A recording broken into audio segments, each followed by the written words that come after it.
एक व्यक्ति गांव में रहने वाला था और बहुत वैसे गांव में बिना पढ़ा लिखा, पुराने जमाने की बात, मेला देखने गया। वो मेला गांव से थोड़ी दूर पर लगता था, 4-5 किलोमीटर पैदल चल के गया।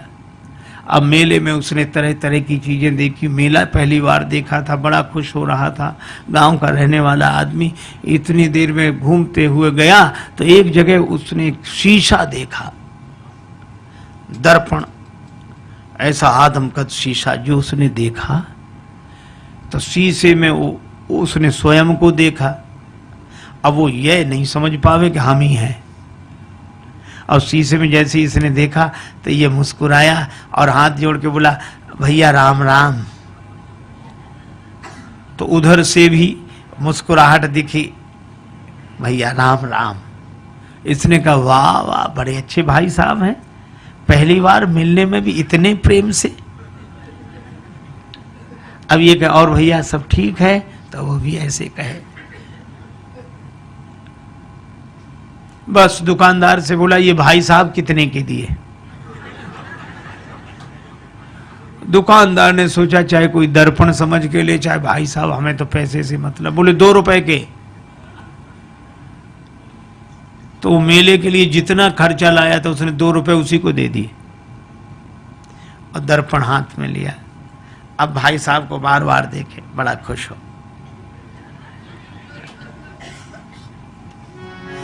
कृषक एक सीसा ले घर आयो, कृषक एक सीसा ले घर आयो, अपनों सो प्रिय साथी पाके हेरी हेरी हर सायो। कृषक एक सीसा ले घर आयो, कृषक एक सीसा ले घर आयो। तन मन धन दर्पण पे वारे, दिन में कीतिक बार निहारे। बार बार नतमस्तक है के बैठक में लटकायो। कृषक एक शीशा ले घर, शीशा लेकर आया, बैठक में लटका दिया। अब वो तन मन धन दर्पण पे वारे, दिन में कीतिक बार निहारे, अपनों सो प्रिय साथी पाके हेरे हेरे हर्षाय। अब भीतर पत्नी के पास बैठे और थोड़ी देर में गए, अच्छा 1 मिनट रुको, अभी आया। फिर जाए, और भैया अच्छी तरह हो, बढ़िया है। फिर लौट कर आ जाए और मन में सोचे, बड़े अच्छे भाई साहब हैं, ना खाते हैं ना पीते हैं और हमेशा मुस्कुराते रहते हैं, प्रसन्न रहते हैं, बहुत अच्छे हैं भैया, वाह वाह। फिर जाए और फिर आ जाए। अब दिन में 2-3 बार ऐसे ही करे तो पत्नी को लगा कि पहले तो ये कभी ऐसे जाते नहीं थे, ये जाते कहाँ हैं? ठीक है, ये जब बाजार जाएंगे तब मैं देखूंगी। वो गए कहीं बाहर घूमने, पत्नी गई देखने कि देखूं तो क्या ये बैठक में क्या है जो बार बार। अब पत्नी गई तो वहां तो शीशा था और शीशे में जो पत्नी ने देखा तो उसे अपनी शक्ल दिखी। पत्नी बड़ी नाराज, अब मैं समझ गई, इसी की वजह से आता है। अब इसने मुक्का ताना, दांत कट गए, तू तू, तो उधर से भी मुक्का ताना, दांत कट गए। बस संभ्रम चली आई घरवारी, सन्मुख सुंदर नारी निहारी।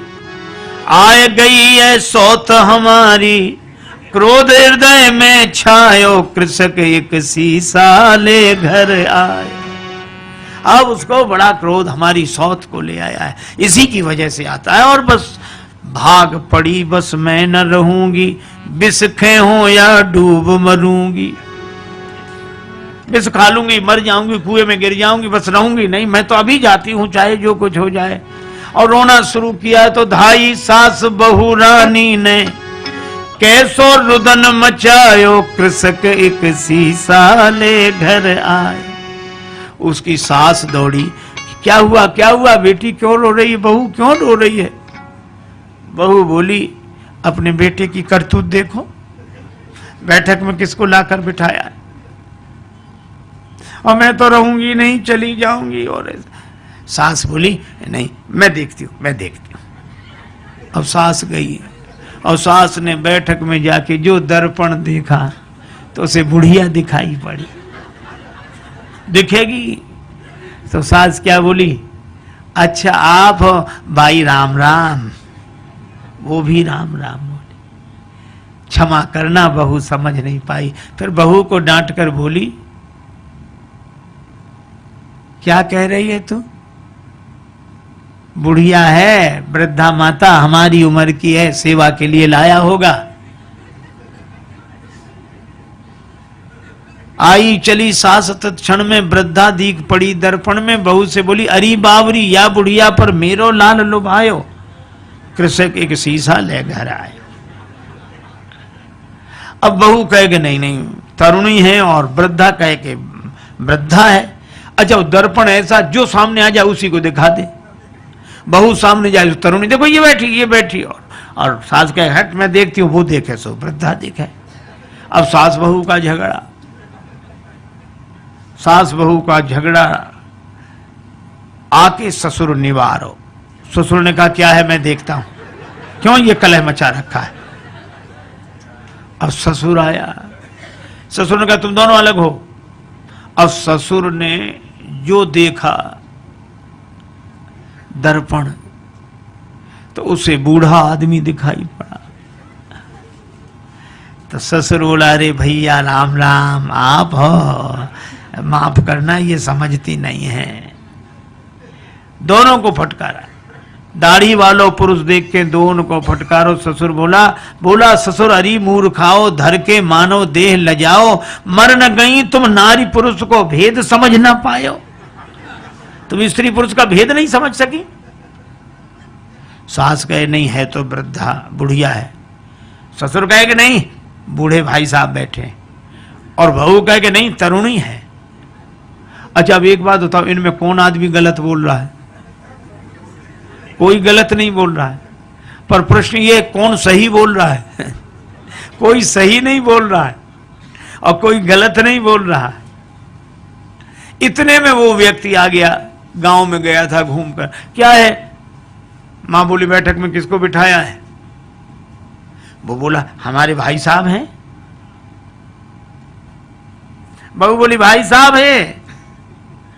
एक तरुणी को लाकर बिठाया, वृद्धा बोली नहीं वृद्धा है, और ससुर कहे, वो पिता कहे कि नहीं वृद्ध व्यक्ति है, वो कहे नहीं हमारी तरह युवक हैं। अब जो दर्पण के सामने जाए दर्पण उसी का चेहरा दिखा दे। अच्छा अब आप बताओ, शीशा से बनते शुभ दर्शन तापे मचो घोर संघर्षण। और इसके हाथ में जाए शीशा, उसके हाथ में जाए, इसके हाथ में जाए, और ऐसे हाथों में जाते शीशा गिर गया, टूट कर टुकड़े टुकड़े हो गया। और जैसे ही दर्पण टूट गया तो दो बचे कि एक ही। फिर दूसरा कोई था ही नहीं, न भाई साहब, न तरुणी, न वृद्धा, न वो वृद्ध व्यक्ति। एक ही था और एक ही है और एक ही। देखो कितनी अद्भुत बात। इसी तरह वह एक अद्वैत परमात्मा ही है। प्रेम में वह अनन्यता में एक होकर रहता है, ज्ञान में वह अद्वैत में एक होकर रहता है। ये तो माया के दर्पण के कारण द्वैत की अनुभूति हमें होती है, और हम अपने ही उस चेहरे को एक में दो देख लेते हैं, भाई साहब और ये और वो, सब सारा संसार बन जाता है। लेकिन एक आदमी की अंगूठी खो गई, बड़ा परेशान। एक महात्मा मिले, महाराज मेरी अंगूठी खो गई, आप तो सर्वज्ञ हैं, सब जानते हैं, तो बताएं मेरी अंगूठी कहाँ है, बड़ी कृपा होगी। महात्मा बोले मैं बता दूंगा। तो बताओ महाराज कहाँ रह गई? कुर्ते की जेब में है, तकिए के नीचे है, कि मकान में रह गई, कहाँ रह गई? अंगूठी मिल नहीं रही। महात्मा बोले अंगूठी कहीं भी हो, पर जहां भी होगी सोने में ही होगी। अंगूठी सोने से अलग हो ही नहीं सकती है? और सच्ची बात है, हम सबसे अलग हो सकते हैं पर भगवान से अलग हो ही नहीं सकते।